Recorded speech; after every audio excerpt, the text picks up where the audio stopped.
ಇತ್ತ ರಾಜ್ಯ ಕೈಪಾಳ್ಯದಲ್ಲಿ ಸಂಪುಟ ವಿಸ್ತರಣೆಯ ಹಗ್ಗಜಗಾಟ ಈಗ ಕ್ಲೈಮ್ಯಾಕ್ಸ್ ಹಂತಕ್ಕೆ ಬಂದು ನಿಂತಿದೆ. ಯಾರಿಗೆ ಮಂತ್ರಿಗಿರಿ, ಯಾರಿಗೆ ಚಾನ್ಸ್ ಮಿಸ್ ಆಗುತ್ತೆ ಅನ್ನೋ ಟೆನ್ಷನ್ನಲ್ಲಿ ಆಕಾಂಕ್ಷಿಗಳಿದ್ರೆ ತಮ್ಮ ಆಪ್ತರಿಗೆ ಮಣೆ ಹಾಕೋದಕ್ಕೆ ಸಿಎಂ ಸಿದ್ದರಾಮಯ್ಯ ಹಾಗೂ ಮಾಜಿ ಸಿಎಂ ಸಿದ್ದರಾಮಯ್ಯ ಮತ್ತು ಈಗಿನ ಸಿಎಂ ಡಿ.ಕೆ. ಶಿವಕುಮಾರ್ ಅವರು ದೆಹಲಿಯಲ್ಲಿ ಭಾರಿ ಕಸರತ್ತನ್ನು ನಡೆಸ್ತಾ ಇದ್ದಾರೆ. ಹಾಗಾದ್ರೆ ದೆಹಲಿಯಲ್ಲಿ ನಡೀತಾ ಇರೋದೇನು ಬನ್ನಿ ತೋರಿಸ್ತೀವಿ.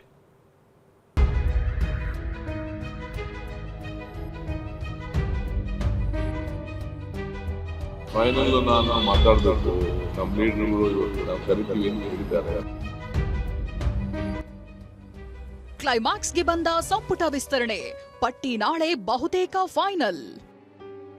Lingayat, Vokkaliga, SC ST, Muslim ಶಾಸಕರ ಕೋಟಾ ರೇಸ್. ಹೊಸಬರ ಪರ ಡಿಕೆ ಒಲವು, ಹಳಬರ ಪರ ಸಿದ್ದರಾಮಯ್ಯ ಬ್ಯಾಟಿಂಗ್.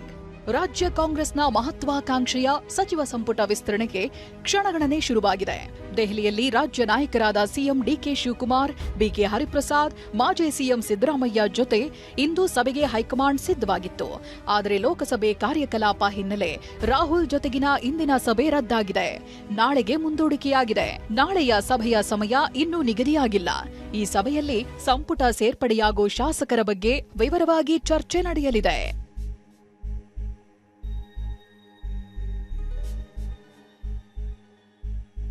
ಅಸಲಿಗೆ ನಿನ್ನೆ ರಾತ್ರಿ KC Venugopal, CM DKShi, BK Hariprasad ಹಾಗೂ ಸಿದ್ದರಾಮಯ್ಯ ಜೊತೆ ಪ್ರತ್ಯೇಕವಾಗಿ ಮಾತುಕತೆ ನಡೆಸಿದರು.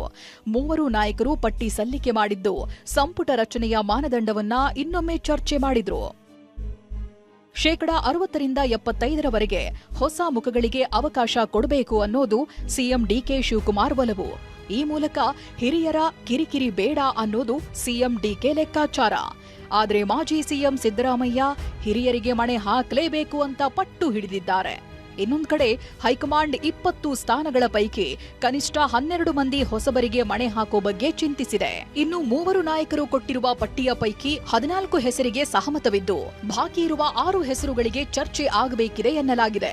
ಇನ್ನು ಡಿಸಿಎಂ ವಿಚಾರ ಕೂಡ ಚರ್ಚೆಯಲ್ಲಿದ್ದು ಲಿಂಗಾಯತ ಹಾಗೂ ಎಸ್ಟಿ ಸಮುದಾಯವನ್ನ ದೃಷ್ಟಿಯಲ್ಲಿಟ್ಟುಕೊಂಡು 2 ಡಿಸಿಎಂ ರಚಿಸಲು ಸಿಎಂ ಡಿ.ಕೆ. ಶಿವಕುಮಾರ್ ಒಲವು ತೋರಿದ್ದಾರೆ ಎನ್ನಲಾಗಿದೆ. ಇನ್ನು ಸಚಿವರ ರೇಸ್ನಲ್ಲಿ ಘಟಾನುಘಟಿಗಳೇ ಸೇರಿದ್ದು ದೆಹಲಿಯಲ್ಲಿ ಭಾರೀ ಲಾಬಿ ನಡೆಯುತ್ತಿದೆ. ದೆಹಲಿಯಲ್ಲಿರೋ ಸಿಎಂ ಡಿ.ಕೆ. ಶಿವಕುಮಾರ್ ಮಾತನಾಡಿ ಹೈಕಮಾಂಡ್ ಕರೆಗೆ ಕಾಯ್ತಿದ್ದೀವಿ ಅಂದಿದ್ದಾರೆ. ಎಲ್ಲ ಡಿಸ್ಕಷನ್ ಮಾಡಿದೀವಿ, ಫೈನಲ್ ನಾನು ಮಾತಾಡಬೇಕು, ನಮ್ಮ ಲೀಡರ್ಗಳು ಇವತ್ತು ನಾವು ಕರಿತೀವಿ ಅಂತ ಹೇಳಿದ್ದಾರೆ, ಕಾಯ್ತಾ ಇದ್ದೀವಿ. ಸಂಪುಟದ ನಡುವೆ ಉಪಮುಖ್ಯಮಂತ್ರಿಗಳ ಸ್ಥಾನದ ಬಗ್ಗೆ ಕೂಡ ಚರ್ಚೆ ನಡೆಯಲಿದ್ದು ಈ ವೇಳೆ ಡಿಸಿಎಂ ಚರ್ಚೆ ಶುರುವಾಗಿದೆ. ಇನ್ನಷ್ಟು ಕಗ್ಗಂಟು ಎದುರಾಗುವ ಸಾಧ್ಯತೆ ಇದೆ. ಹಾಲಿ ಉಪಮುಖ್ಯಮಂತ್ರಿ ಜೊತೆ 2 ಡಿಸಿಎಂ ಸೇರಿಸಿದ್ರೆ ಹೊಸದೊಂದು ಜಾತಿ ಸಮೀಕರಣ ಸಿದ್ಧಪಡಿಸಲಾಗುತ್ತೆ.